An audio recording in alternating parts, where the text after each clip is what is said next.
Let the jousting begin.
Hello and welcome to the Arcade Trivia Game Show! Today's contestants will be competing for over 3 billion pixels in prizes! So without further ado, on to the first question.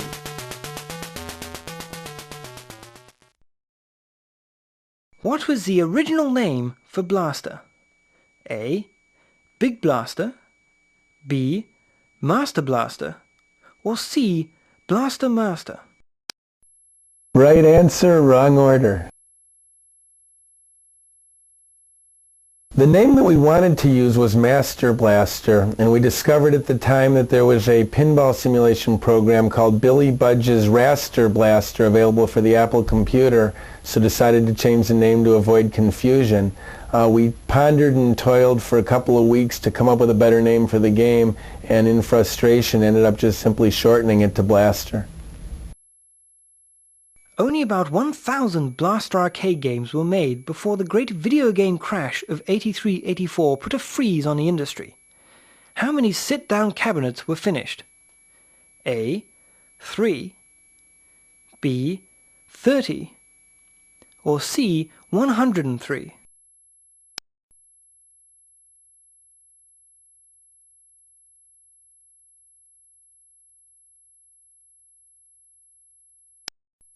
Nice try, but no cigar. 3. One is on display at my dad's house in Palo Alto. The other game, well, actually the second game, was converted into a Devastator game, which is a very limited edition prototype. And there have been unconfirmed sightings of the third game. Its actual whereabouts are unknown at this time. In addition to the normal wood cabinet and sit-down version, some blasters had cylindrical plastic cabinets called Duramold. Why weren't more of these neat plastic contraptions produced? A. They were flammable. B. Their pungent odor repelled customers. Or C. They shrunk. Duramold unfortunately had a tendency to shrink and was only used in 2 games, Blaster and Bubbles. Now normally this exhibited itself in a shrinkage that made the coin door hard to open. But actually in one game it was reported that the shrinkage increased the internal pressure of the cabinet so much that the monitor was ejected across the arcade and impaled a Donkey Kong Jr. machine. Fortunately there were no other injuries. Finished in 1983, Blaster was the third and final game, after Defender 2 and Robotron, that Eugene Jarvis and Larry DeMar's VidKids company produced.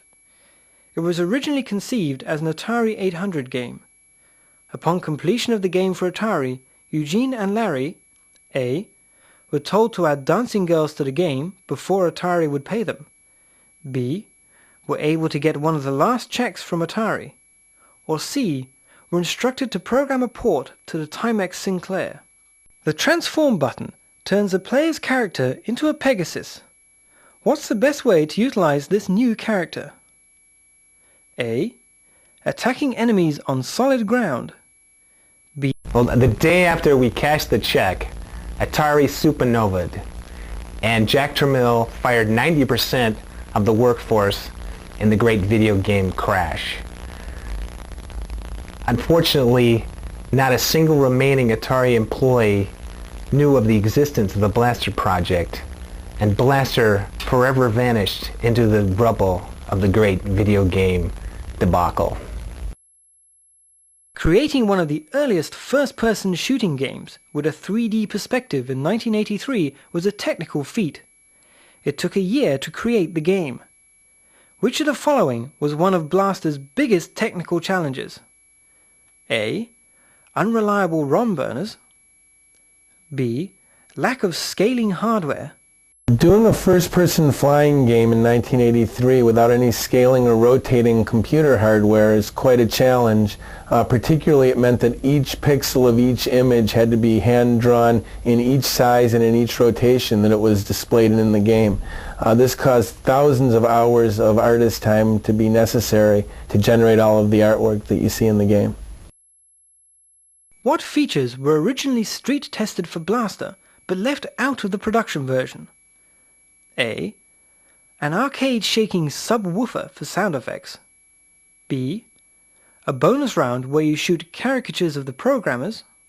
After initial testing, the ability to buy in and continue your game when it was over by inserting additional money was removed from the game. At the same time, the game was shortened from 30 stages to 20 stages to make it possible to complete it on one coin. At this time, there was a stage called Outer Space, which among other things had this gargantuanly large Starship Enterprise that would just fly over your head for about 3 miles, and that whole stage was removed at this time. What was the processor speed of the Blaster 6809 chip? A. 25 MHz. Even though it may take 2 minutes for your 266 MHz Pentium 2 to boot up, Blaster was programmed, believe it or not, with a 1 MHz chip. And man, did it hurt. Root Beer Tapper was originally known as just Tapper and initially conceived as a video game that would just be sold to bars. It was an officially licensed product of what company? A. Budweiser. B. That'd be Budweiser, and the way that came about was Scott and I came up with an idea for a bar game, and we were intrigued by the idea of sliding beers and empty mugs down a bar, and what kind of action you could get with a bartender and some angry customers or some happy customers. And we did some initial design work on that, and we went to Midway. And there was a fellow at Midway who was very good at getting licenses. I think his name was Tom Neiman. And he went out and talked to Budweiser in St. Louis, got them excited, and we all went down and talked to them some more, and Budweiser was on board.